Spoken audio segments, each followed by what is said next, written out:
el sol, consumió el temor, me hizo vencedor, más que vencedor. Oh, oh, aleluya.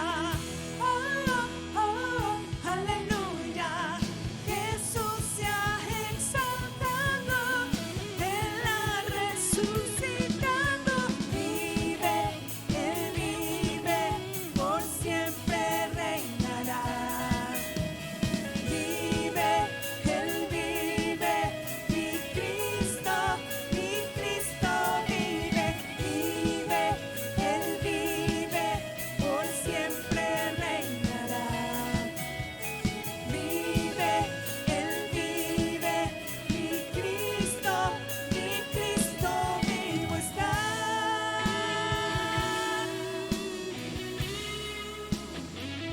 Porque tú vives y reinas en nuestras vidas. Por eso declaramos, confiando en ti, Señor, el mismo poder que al enemigo derrotó. El mismo poder es el que en mí vive hoy.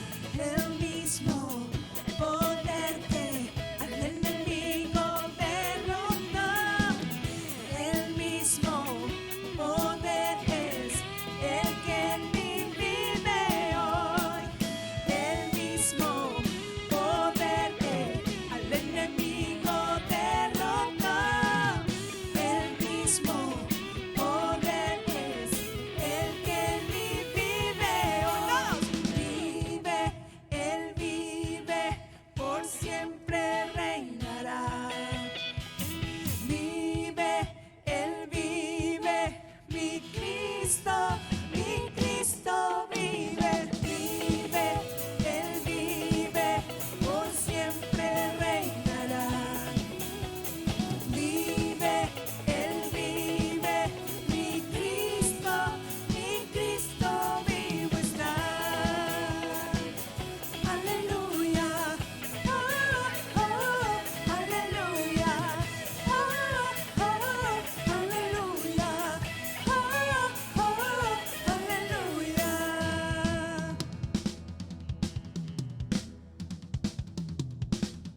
Aleluya.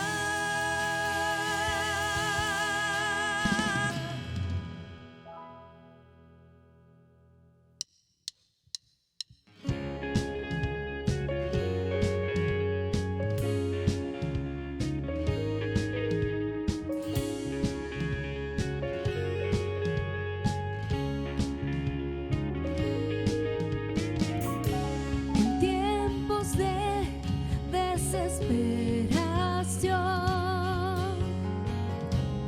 cuando hay duda y temor, solo hay un fundamento. Creemos.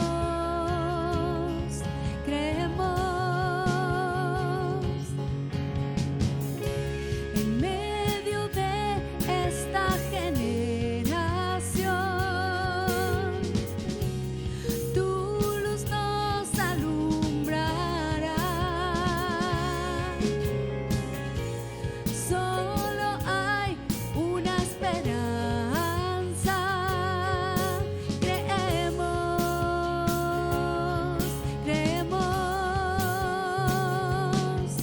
Creemos en el Padre, creemos en Jesús, en el Espíritu Santo, que nos dio vida en la cruz.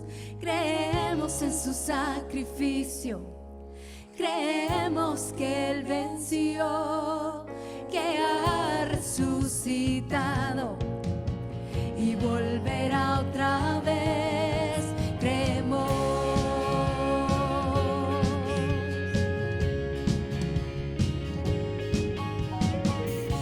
que nuestra fe sea más fuerte, más grande que una canción, y aún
lo busqué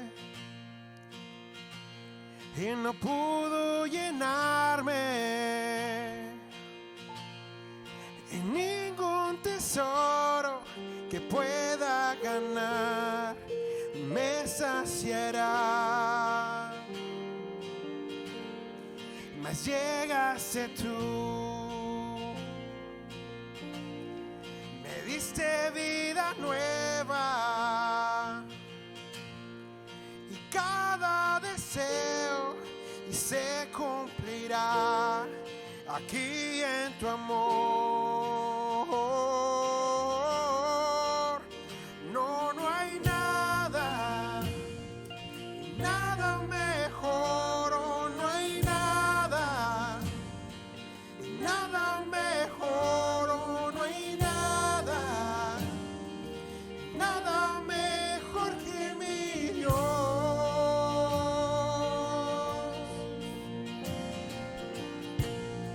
Vengo a ti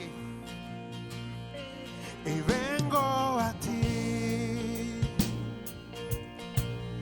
sin miedo y sin reservas.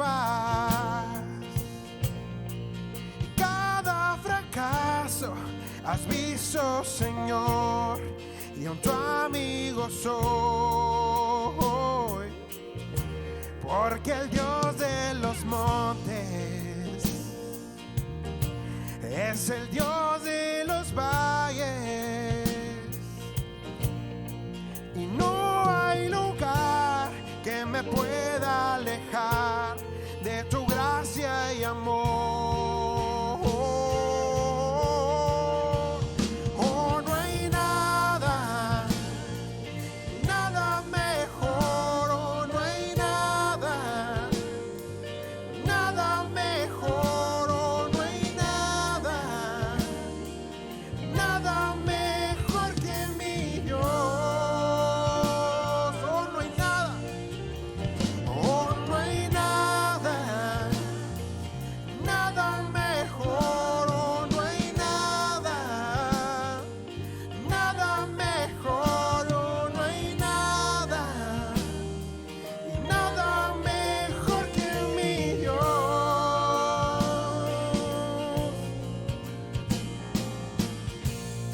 Porque Él ha cambiado nuestro lamento en danza.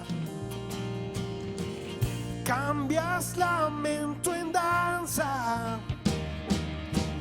de cenizas traes vida, cambias culpas por gloria, sé que solo tú lo harás. Cambias lamento en danza, de cenizas traes vida, cambias culpas por gloria, sé que solo tú lo harás. De las ruinas y tumbas, nacen nuevos jardines, resucitas los huesos, sé que solo tú lo harás, sé que solo tú lo harás. No hay nada, oh, no hay nada, nada mejor, oh, no hay nada, nada mejor, oh, no hay nada, nada mejor que mi Dios.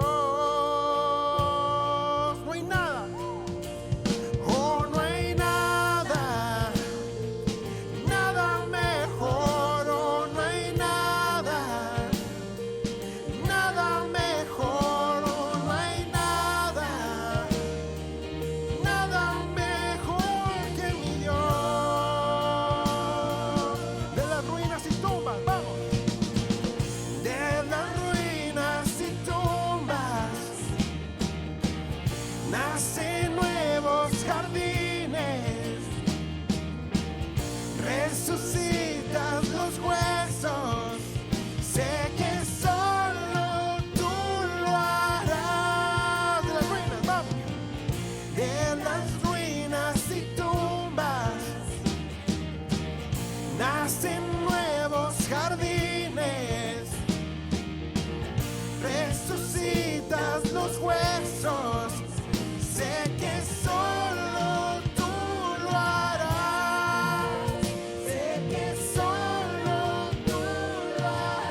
El Señor les bendiga.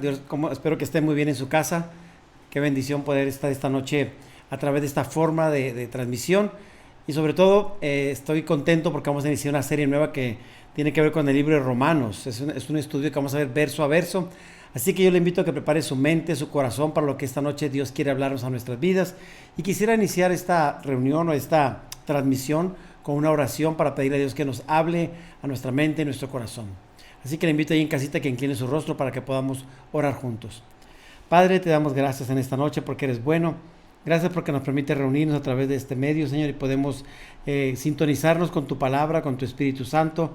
Háblanos, Señor, enséñanos, guíanos para que podamos ser sensibles a tu voz y a tu palabra, Señor.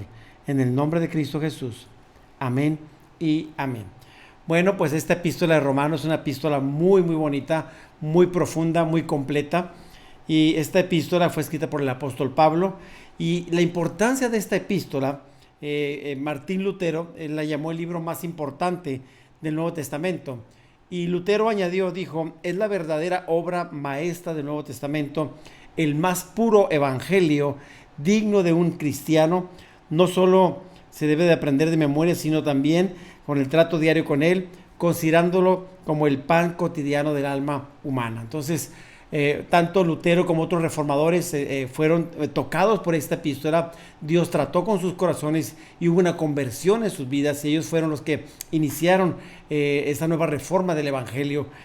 Ahora, la presentación que hace Pablo en el evangelio de los Romanos ha impactado la vida de muchas personas, sobre todo la iglesia a través de los siglos. Así que yo creo que esta epístola, esta carta va a tocar nuestros corazones, va a transformar nuestra manera de pensar y nos va a llevar a un nuevo crecimiento en Dios. Así que le invito a que abra su mente y su corazón para lo que Dios quiere hablarnos en esta noche. Y la carta, bueno, declara que su destino es Roma, pues la carta a los romanos, y no sabemos realmente quién fundó la iglesia de Roma, no se dice específicamente quién lo hizo, pero pudieron haber sido algunas personas a quienes visitaron Jerusalén el día de Pentecostés y quizás se convirtieron y regresaron a sus hogares para comenzar una nueva iglesia en Roma. También pudieron haber sido algunos discípulos que vivieron durante la persecución en Jerusalén después de la muerte de Esteban, o también pudieron haber sido algunos creyentes convertidos en los viajes misioneros de Pablo, que viajaron después a Roma. Y Pablo nunca había visitado esta iglesia, pero deseaba hacerlo. Así que vamos a estudiar esta epístola, que es una epístola hermosa. Y bueno, quiero que veamos primero, el apóstol Pablo fue el autor de esta epístola. Él en el saludo, cuando inicia, él dice Pablo, o sea, él está dando prácticamente la autoría de esta carta, obviamente inspirado por el Espíritu Santo. Fue escrita entre el año 56 a 58 después de Cristo. Algunos autores dicen que en el 56, otros dicen que en el 57, otros en el 58. Y bueno, pues para no complicarnos, le pusimos entre el 56 y el 58 después de Cristo se escribió esta carta. Bueno, ¿a quién fue escrita? Obviamente a los creyentes de Roma, ¿sí? Esa es la gente que estaba en Roma, tanto judíos como personas que no eran judías. ¿Y dónde fue escrita? Bueno, fue escrita desde Corinto, en uno de los misioneros en uno de los viajes misioneros de Pablo. Él escribió esta epístola. Y bueno, ¿cuál es el tema de esta epístola? Es la justicia de Dios en el evangelio de Cristo. Y hay unas palabras claves en esta epístola que se repiten regularmente. Una de ellas es justicia, otras es fe, justificación, ley, gracia, verdad, evangelio, pecado, Dios, Jesús y Espíritu, entre otras palabras que también vienen aquí, pero estas palabras son claves dentro de esta epístola. Así que cuando estemos leyendo, cuando estemos estudiando, nos vamos a topar con estas palabras varias veces. Y hay un versículo clave de esta epístola. Quiero invitarle a que abra su Biblia en Romanos 1, 16 y 17, que lo vamos a ver aquí en pantalla. Y dice este versículo, dice, porque no me avergüenzo del evangelio, porque es poder de Dios para salvación a todo aquel que cree, al judío primeramente y también al griego. Porque en el evangelio de la justicia de Dios se revela por fe y para fe, como está escrito, mas el justo por la fe vivirá. Y este es uno de los versículos claves centrales de esta epístola. Hay muchos muy bonitos, muy profundos, muy muy poderosos para nosotros como iglesia. La fe viene por el oír, vemos en Romanos 10, 17 y vemos muchos versículos muy bonitos que vamos a estar estudiando y sacando como pequeños tesoros de esta epístola. Y bueno, vamos a leer, el día de hoy vamos a ver solamente 7 versículos, del 1 al 7, vamos a ver, si tiene su Biblia ahí, vamos a ver la versión 60.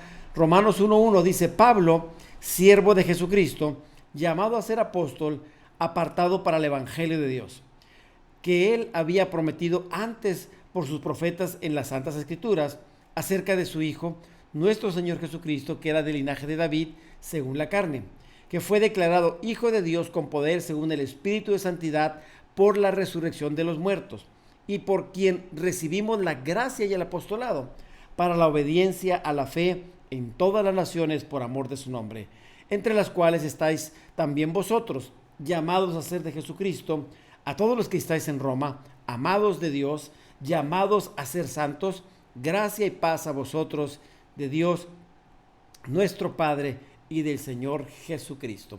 Y bueno, estos 7 versículos son muy importantes. Prácticamente es el saludo de Pablo.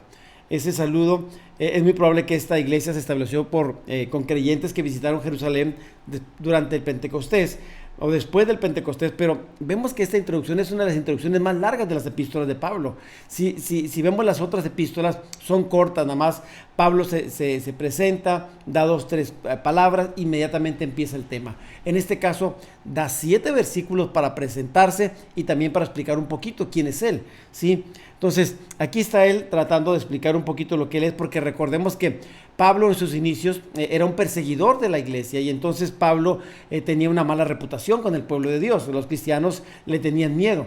Y entonces cuando Pablo está escribiendo esta carta, cuando iba a visitar Pablo una iglesia, le tenían miedo los cristianos porque tenía un pasado no muy bueno, ¿sí? Y en estos primeros versículos podemos ver que Pablo da un saludo y se presenta a la iglesia. Y vamos a ir desglosando versículo a versículo para ir viendo lo que Dios quiere hablarnos en esta noche. Y bueno, 3 puntos que vamos a tocar esta noche es, número 1, el evangelio procede de Dios. Y bueno, vamos a Romanos 1:1, por favor.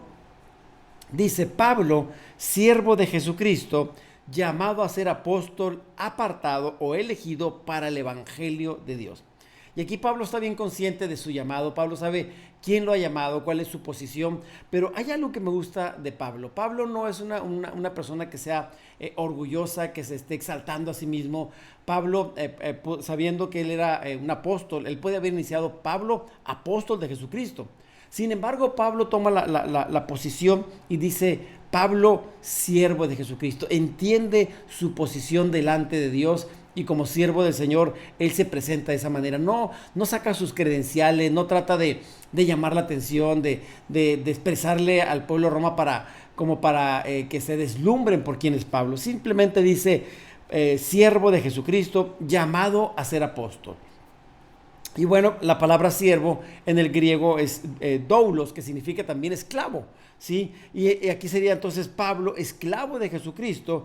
Y sabemos que Pablo era una persona que tenía una alta preparación en sus estudios. No nada más eso, económicamente él tenía una buena posición económica, pero él decide ponerse siervo, esclavo. También sabemos que Pablo era un ciudadano romano, tenía doble ciudadanía. Y también Pablo opta por llamarse siervo, cuando podía él decir, al ser romano, podría haber optado por presentarse de una manera diferente, pero me gusta que Pablo entra de esta forma. Hoy en nuestros tiempos vemos que muchos predicadores les gustan los títulos, les gusta que les llamen doctores, que les llamen apóstoles, que les llamen profetas, pero Pablo no, Pablo dice, yo soy un siervo del Señor, simplemente así. Y dice, bueno, llamado a ser apóstol. Ahora, ¿cuál es nuestra actitud, mis hermanos, hermanas, con respecto a nuestra actitud hacia Cristo? ¿Cómo nos sentimos nosotros sabiendo que Él es nuestro Señor? ¿Cuál es nuestra postura delante de Él? Si Él es el Señor, entonces nosotros somos sus siervos, prácticamente sus esclavos. ¿Sabe que la palabra siervo, la palabra esclavo en nuestros tiempos es fuerte, es difícil de asimilar, como decir, ¿cómo voy a ser un esclavo de alguien? Pero le digo una cosa, todos en algún momento podemos llegar a ser esclavos. Podemos ser esclavos del pecado, pecado también que nos puede llevar a ataduras, a engaños, a hábitos que no son buenos. O podemos ser esclavos del Señor Jesucristo. Obviamente el Señor Jesucristo nos dará la libertad para hacer muchas cosas, nos bendecirá, nos guardará, pero ser esclavos del pecado, esclavos de Satanás o esclavos de las riquezas o de otras cosas, no nos llevaría a nada bueno. Y vemos aquí cómo Pablo entiende su posición y dice siervo del Señor, esclavo por amor. Bueno, vemos también, vayamos a Filipenses 3:3. Pablo en esta epístola de Filipenses, él empieza a hablar de quién él era. Sí, Pablo podría haber dicho muchas cosas, pero simplemente dice, bueno, si vamos a hablar de esfuerzos humanos, de quién soy, déjame explicar un poquito quién soy yo. Y vamos a ver Filipenses 3:3, la segunda parte del versículo, al versículo 6. Dice Pablo en Filipenses, no depositamos ninguna confianza en esfuerzos humanos, aunque si alguien pudiera confiar en sus propios esfuerzos, este sería yo. De hecho, si otros tienen razones para confiar en sus propios esfuerzos, yo las tengo más. Fui circuncidado cuando tenía 8 días de vida. Soy un ciudadano de Israel de pura cepa y miembro de la tribu de Benjamín. Un verdadero hebreo como no ha habido otro. Fui miembro de los fariseos, quien exigen la obediencia más estricta a la ley judía. Era tan fanático que perseguía con crueldad a la iglesia y en cuanto a la justicia, obedecía la ley al pie de la letra. Dice, si alguien tiene por qué gloriarse, dice Pablo, sería yo. Pero Pablo no lo hace así, en este caso está defendiendo él su posición, pero dice Pablo, soy un siervo, soy un esclavo del Señor. Entonces, me gusta cómo Pablo empieza y obviamente siempre las primeras impresiones siempre impactan la vida de una persona. Cuando usted ve a alguien por primera vez, cuando usted lo escucha, regularmente la primera impresión es la que más se nos queda o se nos graba. Y Pablo trata de dejar una buena impresión, aunque no lo hace con ese sentido. Bueno, viendo otra vez el versículo 1, Romanos 1:1, la segunda parte, dice, Pablo llamado a ser apóstol, apartado para el evangelio de Dios. Entonces, Pablo aquí entiende quién lo llamó. No fue llamado por hombres. Hoy en nuestros tiempos las personas señalan, las personas dan las posiciones. En este caso Pablo entiende su llamado que viene de parte de Dios. Y bueno, en varias epístolas Pablo defiende su apostolado. Pablo defiende su llamado. Veamos alguna de ellas. Gálatas 1:1 dice, les escribo yo, el apóstol Pablo. No fui nombrado apóstol por ningún grupo de personas ni por ninguna autoridad humana, sino por Jesucristo mismo, por Dios nuestro Padre, quien levantó a Jesús de los muertos. Pablo está defendiendo su apostolado. ¿Sabe por qué? Porque en ese tiempo los gálatas estaban criticando, estaban rechazando lo que Pablo era y lo que Pablo hacía. Había una división, había unas falsas doctrinas, había falsos maestros en Galacia. Y Pablo escribe esta epístola para decirles, no se equivoquen. Yo fui llamado por Dios, fui escogido por Él. Y entonces Pablo entiende su posición y se las trata de demostrar. Dice que no fue por ningún grupo de personas, ninguna denominación, ninguna iglesia, ninguna persona. Fue directamente por Dios elegido. Y entonces Pablo entiende eso y lo explica a los romanos para que entiendan ellos quién está escribiendo, quién es el autor de esa carta. Cuando hablamos la palabra apartado, hay una palabra en griego que es aforismenos, que significa trazar los límites o separar mediante la colocación de un cerco. Cuando decimos esto es apartado, que decimos esto es para mí, esto es de una persona y se trazan los límites. Yo no sé si se acuerda usted cuando era niño o cuando era niña, a veces nosotros cuando llegaba, traían el pan y que decían me gusta esa pieza, nosotros lo que hacíamos, agarrábamos la pieza y le dábamos una mordida y decíamos, ese es mío, ya lo marqué, ya lo separé. Era una forma como lo que dice aquí, trazar un límite, decir, nadie lo agarra. Bueno, en el caso de Pablo dice, Dios me apartó, no que le dé una mordida, nada de eso, pero Dios dijo, tú eres mío, tú vas a hacer mi obra. Y sabe que desde el vientre de su madre nosotros podemos entender que muchas personas hemos sido apartadas por Dios. Desde el vientre de nuestra madre, tú ya fuiste apartado por Dios para un propósito específico. Solamente tenemos que ser sensibles y darnos cuenta qué es lo que Dios quiere para nuestras vidas. Obviamente nos puede llevar toda la vida a entender esto, pero también si somos sensibles a la voz de Dios, si buscamos en su palabra, si oramos y pedimos la guianza del Espíritu Santo, Dios nos puede decir a qué fuimos llamados, para que encontremos nuestro propósito en Dios y podamos obviamente servir a Dios enfocados en el propósito y sobre todo con los dones que Dios nos ha equipado. Cuando dice aquí para el evangelio de Dios, Obviamente, cuando hablamos del Evangelio, estamos hablando de las buenas noticias. Y la meta de Pablo es, obviamente, compartir las buenas noticias a todo creyente. Específicamente, él iba a los gentiles y Pedro iba al pueblo de Dios, iba para los judíos. El segundo punto de este tema es el Evangelio fue prometido en las Santas Escrituras. El primer punto, ¿se acuerda? El Evangelio procede de Dios. Ya vimos que Pablo es elegido y que Dios da el Evangelio. Entonces vemos aquí que el segundo punto es prometido en las Santas Escrituras. Donde podemos ver es en la palabra, donde Dios nos dice cuál es el propósito del Evangelio. Romanos 1:2 dice que Él había prometido antes por sus profetas en las Santas Escrituras, ¿sí? Dios ya había anunciado las buenas noticias, las buenas nuevas de la venida y la muerte y resurrección de Cristo Jesús, y así como el hecho de que Jesús también nos iba a perdonar nuestros pecados y nos iba a dar vida eterna. Entonces, si vamos a la Biblia, vamos al Antiguo Testamento, desde el Génesis ya Dios empezaba a decirnos cuál era su plan, su propósito para la humanidad.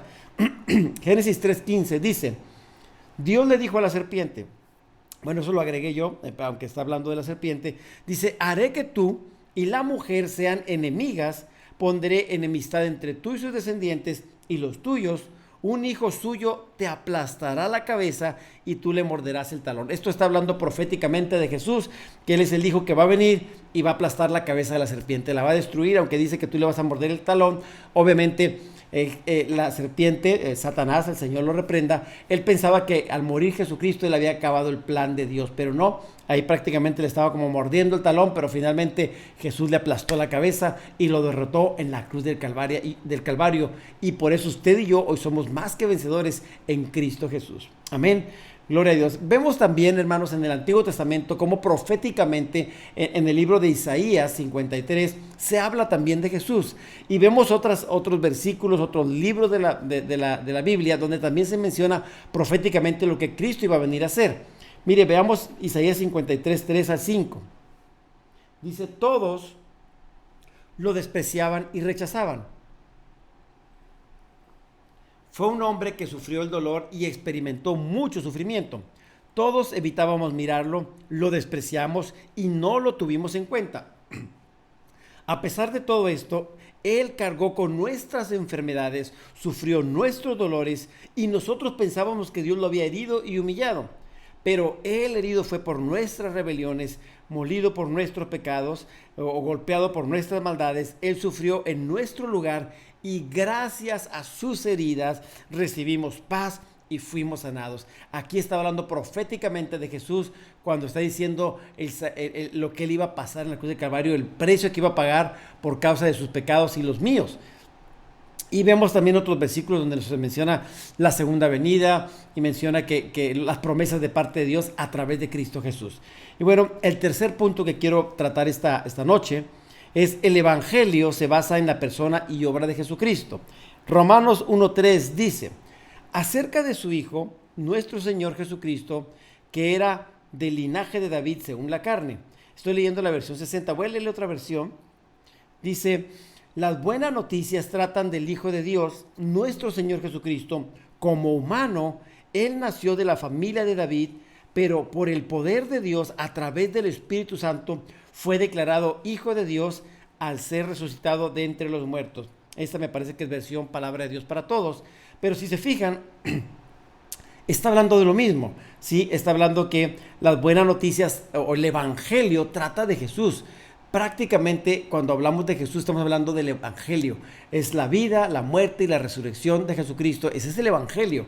Entonces dice que como ser humano Él nació de la familia de David. Él viene de esa descendencia, de la genealogía, ¿sí? Y dice, pero por el poder del Espíritu Santo fue declarado Hijo cuando Dios lo resucitó de entre los muertos.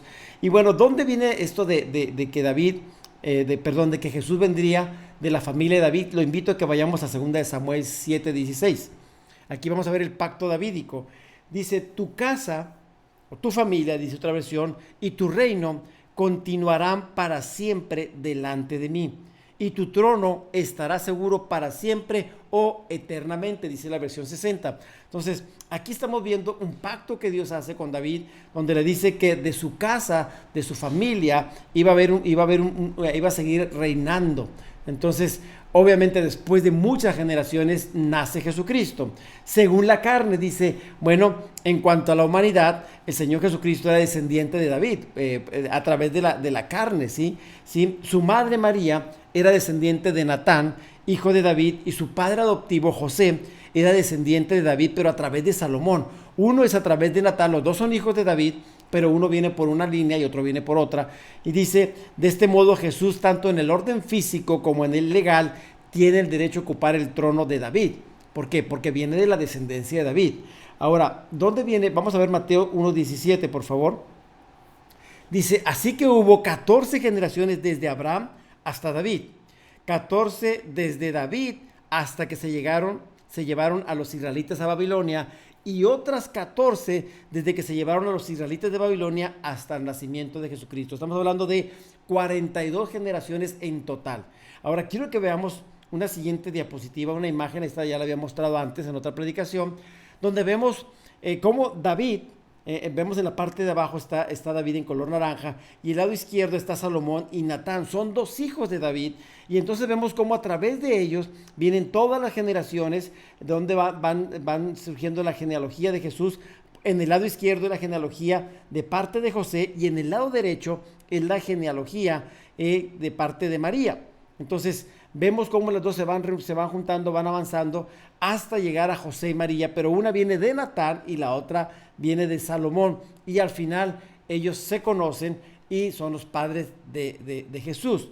Obviamente el padre es Dios mismo, y José es el padre adoptivo, pero finalmente si hubiera algo que reclamarle a José o a David, a Jesús, por no ser descendiente, porque José era un padre adoptivo, finalmente viene de la descendencia y viene de María y José. O sea, no había manera de que le podían decir que él no podía tener derecho al trono, ¿sí?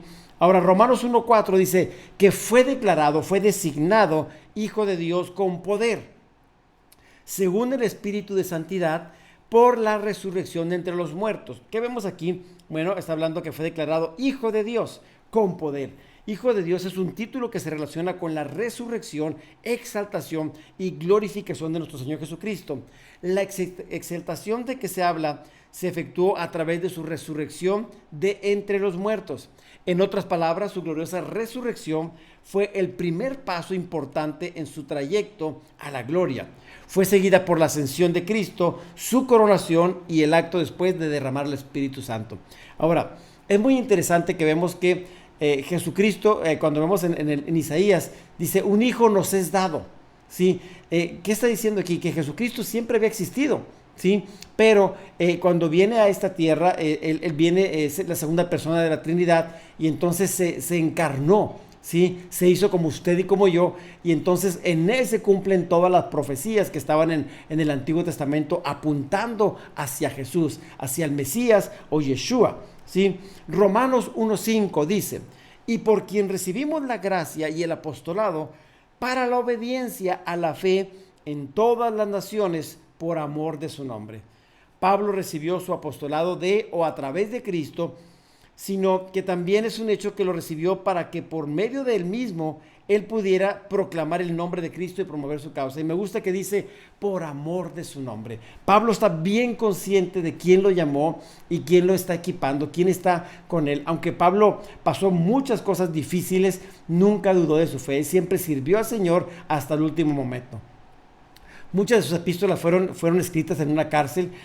Posiblemente esta epístola él solamente se la estuvo dictando a alguien más y otra persona la estuvo escribiendo, porque se dice que Pablo tenía un aguijón en la carne, y algunos dicen que ese aguijón era como un tipo de ceguera, y entonces Pablo aunque él es el autor de esta carta, alguien quizás la escribió por él. Estoy diciendo quizás porque no tengo el 100% de seguridad, pero hay muchas evidencias escritas que pudiera ser esto. Ahora, el propósito por el cual Pablo fue designado era el de suscitar obediencia y fe. ¿Se acuerda cuando dice la Escritura que vayamos por todo el mundo y prediquemos el Evangelio? Y dice que hagamos discípulos a todas las naciones, enseñándoles a obedecer. Y aquí mismo estamos viendo también que para la obediencia a la fe. Entonces, la obediencia es algo que se aprende y que tenemos que enseñar. La obediencia que a la palabra. Una persona que es un seguidor de Cristo Jesús, que es un discípulo, es alguien que está adherido a su maestro y que está siguiendo sus pasos. En este caso, si usted y yo somos seguidores o somos discípulos de Jesús, tenemos que aprender a obedecer lo que Él dice en su palabra. Amén. Dice su palabra, el que me ama, mi palabra guardará. ¿Sí?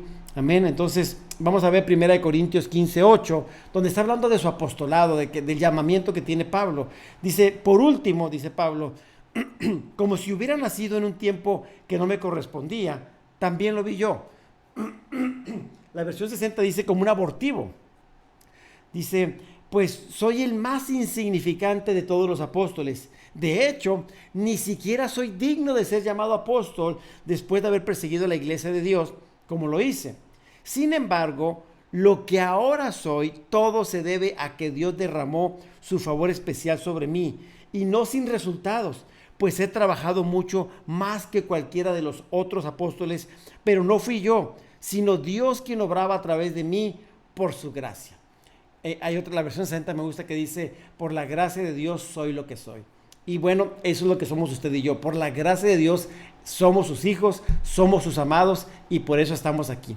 Amén. Y Pablo dice, soy el más insignificante. Es más, dice, ni siquiera debería ser digno de ser llamado apóstol, porque él, me imagino que recordaba todo lo que hizo cuando estuvo Esteban, que fue apedreado. Él estuvo ahí. Y entonces yo creo que aquí la conciencia, la culpa lo estaba persiguiendo. Pero dice, bueno, por la gracia de Dios soy lo que soy, y ahora soy un siervo, soy un esclavo de Dios por amor, y por eso predico el evangelio a los gentiles, a todos aquellos que no son judíos. Amén. Romanos 1:6 dice, entre las cuales estabais también vosotros, llamados a ser de Jesucristo.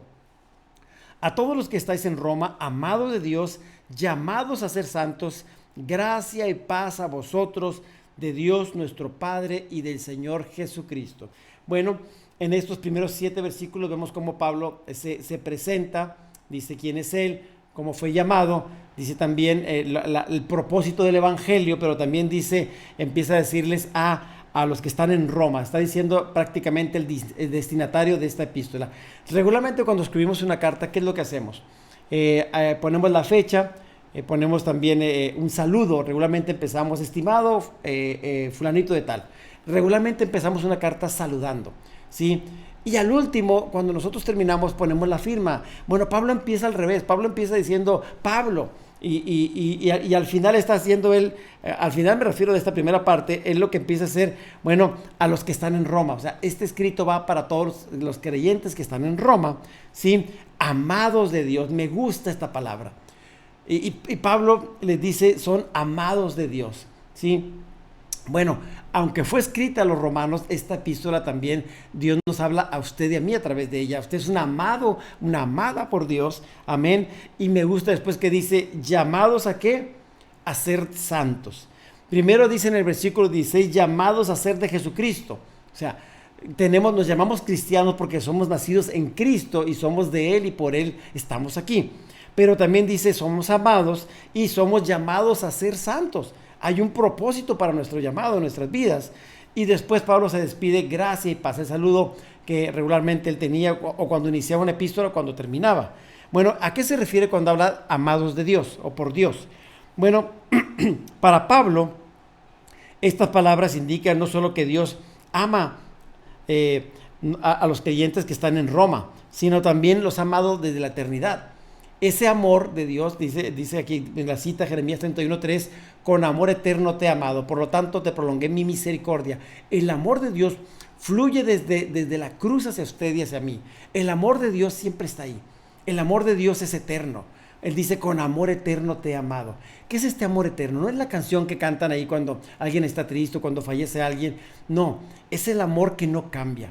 Es el amor que fluye independientemente si somos o no personas que no somos aptas. Dios ama al pecador, pero también dice que también es un Dios justo.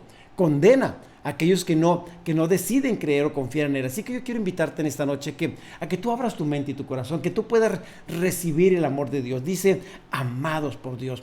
De tal manera nos ama Dios, de tal manera le ama a usted el Señor, que dice que dio a su Hijo unigénito para que todo aquel que en él crea no se pierda, mas tenga vida eterna. Así que si usted hoy quiere recibir el amor de Dios y ser un amado de Dios, usted está en el mejor momento en el que usted puede recibir el amor de Dios. Solamente tiene que creer en su corazón que Cristo murió, resucitó y está a la diestra de Dios Padre, y que lo que Él hizo fue para que usted y yo pudiéramos acercarnos confiadamente al trono de Dios y poderle llamar Abba Padre.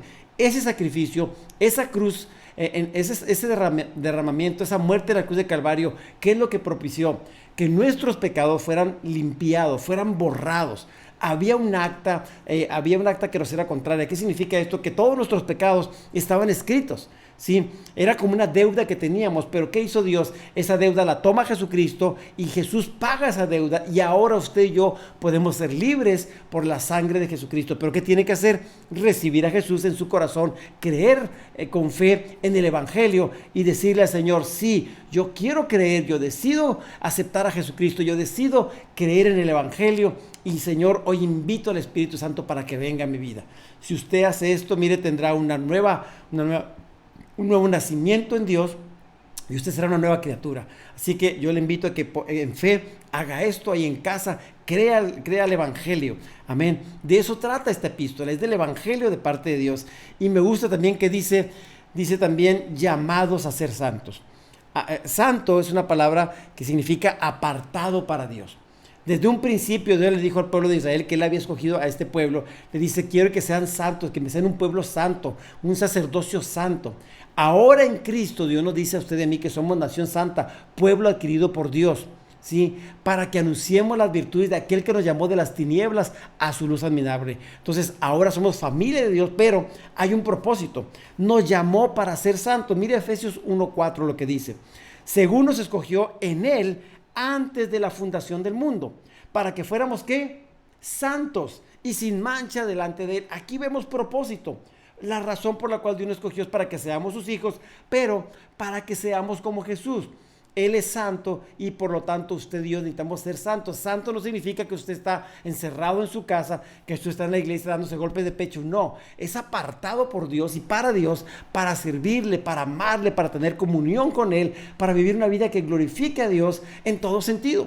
A eso se refiere. No que usted y yo seamos religiosos, que estemos siempre agachados, tristes. No, porque ser un hijo de Dios es alguien que tiene ese gozo, esa libertad, esa bendición, y poder acercarnos a Él confiadamente y poderle decir: Abba Padre. Mire qué bendición poder acercarnos a Dios y hablarle con esa confianza, decirle: Padre nuestro que estás en los cielos, santificado sea tu nombre. Ese es un privilegio para todos aquellos que somos hijos de Dios. Amén. Dice 1 Tesalonicenses 4:7, Dios nos ha llamado a vivir, ¿qué? Vidas santas, no impuras. ¿Sí? A eso fuimos llamados. Ahora, la santidad no es un privilegio solamente para algunos, es para todos los creyentes. Somos llamados a la santidad, apartarnos de todo pecado, apartarnos y vivir una vida que agrade a Dios. Obviamente en el mundo dice que tendremos pruebas, tendremos tribulaciones, tendremos tentaciones, y posiblemente en algún momento pudiéramos caer, pudiéramos fallarle a Dios, pero Dios nos dice que si nosotros nos arrepentimos, que tenemos un abogado para con el Padre, a Jesucristo el justo. Entonces yo le invito a que si usted en algún momento ha caído en pecado, usted está haciendo lo que no le agrada a Dios, arrepiéntase, pídale perdón a Dios y sigamos para adelante. Dice la palabra: 7 veces cae el justo, pero vuelve a levantarse. Amén. Y ya para terminar, Pablo se despide en estos primeros 7 versículos. Dice: gracias a vosotros y paz de Dios, nuestro Padre, y del Señor Jesucristo. Este era un saludo, era la forma griega de saludar, y había sido combinado con la forma judía, ¿sí? Este era el saludo inicial de Pablo casi en todas las epístolas. Gracia, ¿sí? Viene de la palabra griega charis o caris, es el fundamento de todo lo que recibimos de Él. Salvación, bendición y todos los dones es un favor inmerecido de parte de Dios. Cuando decimos gracia, es que la bendición de Dios sea sobre tu vida. Y el saludo hebreo o judío era shalom, o en griego eirene, ¿sí? Que significa paz interior, ¿sí? Es como estar completo integralmente, ¿sí? No solamente es sentir esa tranquilidad, sino estar pleno en Dios. Y es algo que tiene que ver con nuestra relación con Dios y nuestra posición en Cristo. Es algo que Dios nos da como un regalo. Él dijo, mi paz os dejo, mi paz os doy, yo no os la doy como el mundo la da. Entonces, si usted no tiene la paz de Dios, usted puede empezar una relación con Dios, o si usted está muy cargado en esta noche, está muy preocupada, muy cargada, yo le invito, vayamos delante de Dios. El Señor nos dice, echa sobre mí tu carga y yo te voy a sustentar. Así que si en esta noche usted trae con preocupaciones, cargas, tribulaciones, dejémoselas a Dios. Amén. Pongámoslas en las mejores manos.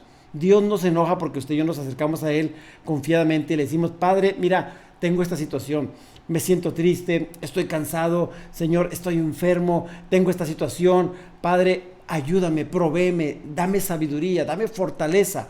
Quizá usted está desanimado, quizá usted está triste esta noche. Hoy le digo, el gozo del Señor es su fortaleza. Amén. El Señor es su amparo y su fortaleza, su pronto auxilio en las tribulaciones. Por tanto, no tenga temor. El Señor es su fortaleza. Usted se va a levantar en el nombre de Jesús. Sacúdase esos pensamientos que no vienen de Dios y dígale al Señor, en Cristo soy más que vencedor. Todo lo puedo en Cristo. Las cosas viejas pasaron. Y usted dígale, ahora yo sé que Dios está conmigo y ningún arma forjada en contra mía va a prosperar, porque mayor es el que está en mí. Yo me levanto porque el Señor es mi luz y mi salvación, por tanto no temeré de nada. Amén. Diga eso, créale al Señor. Amén. Y le invito a que oremos en esta noche. Pidámosle a Dios que nos dé gracias, nos dé sabiduría. Hoy prácticamente fue nada más un chispazo, fue el inicio de esta epístola. Vienen cosas bien preciosas, muy profundas, muy interesantes para nosotros como iglesia.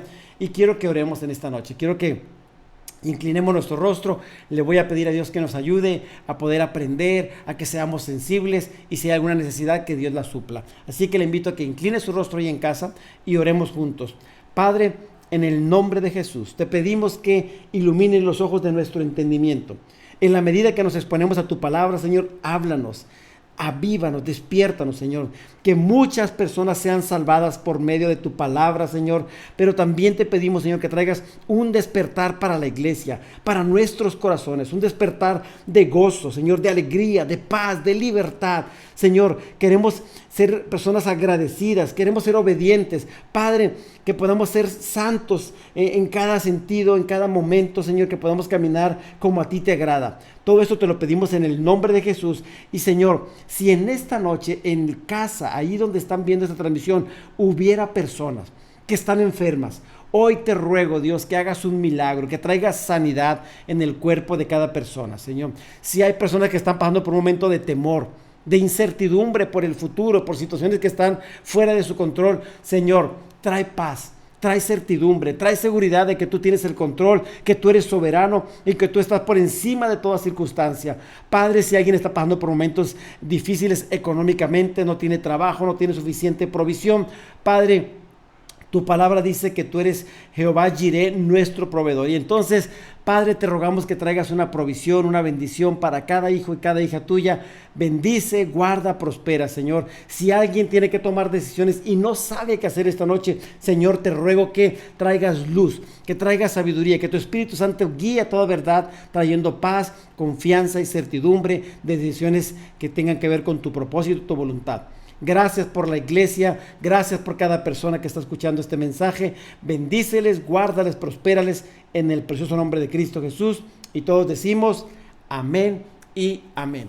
Bueno, pues qué bendición haber iniciado esta serie. Estoy muy contento. Cada serie a mí me enseña muchas cosas. Yo la verdad, yo creo que al estudiar esto yo me enriquezco mucho y por esa razón me gusta estudiar series, me gusta que prediquemos, está predicando la palabra, porque la palabra es lo que necesitamos para cada día. Para poder vivir bien necesitamos la palabra. Y solamente, iglesia, les invito que en el caso, el viernes tenemos una reunión para mujeres a las 8:30, es por Zoom. Vamos a compartir ahí en los grupos de la iglesia, vamos a compartir el link. Bueno, más bien ya lo compartí el día de hoy para que lo puedan ver. Pueden compartírselo a alguna otra amistad si usted quiere. Y bueno, también el domingo tenemos nuestra reunión dominical a las 11:30 de la mañana, ahí en Casa del Rey, en las instalaciones que están en Porfirio Díaz 111, en el centro de San Nicolás. Estamos a 2 cuadras de la plaza principal, frente a otra plaza, ¿sí? Ahí estamos ubicados. Tenemos servicio también para niños, pueden llevar a sus niños y obviamente cualquier edad pueden ir a la reunión y vamos a gozarnos. Estamos viendo una serie que tiene que ver con formar el carácter y vamos a aprender mucho de la palabra y poder ser como Cristo Jesús. Así que también, iglesia, les invito a que sigamos apoyando con nuestras finanzas. Si Dios la ha bendecido, mire, la bendición es para que nosotros podamos bendecir. Si Dios le da semilla, siembre en la obra de Dios. Es el mejor lugar donde usted y yo podemos sembrar, y ahí están las cuentas para que podamos bendecir y poder ser personas agradecidas y obedientes a la palabra. Que el Señor les bendiga, que el Señor les guarde, le prospere, y que la paz y el amor de Dios sea sobre cada uno de ustedes. Bendiciones, y con el favor de Dios nos vemos pronto. Hasta pronto.